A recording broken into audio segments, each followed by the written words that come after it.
এই, তোমার কি হয়েছে বলো তো?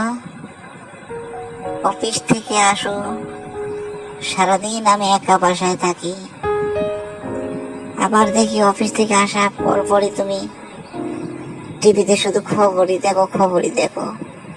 আমার প্রতি কি তোমার কোনো ফিলিংস নাই? হ্যাঁ, শোনো, অফিসে সারাদিন অনেক ঝামেলার কাজকর্ম করতে হয়, তো মাথাটা জ্যাম হয়ে থাকে।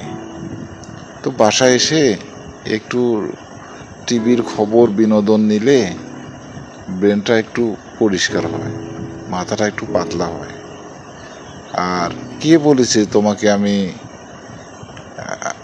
এড়িয়ে চলি, তোমার প্রতি আমার ফিলিংস নাই? এই যে তুমি কিছুক্ষণ আগে যে চা দিয়ে গেলে, তখন তোমাকে আমি কত আদর করলাম, এরই মধ্যে তুমি ভুলে গেছো? কি বললে? কি বললে তুমি? আমি চা দিয়ে গেছি আর তুমি আমাকে আদর করেছো? জানো তোমাকে চা কে দিয়েছে? আমাদের কাজের মেয়ে রোজিনা।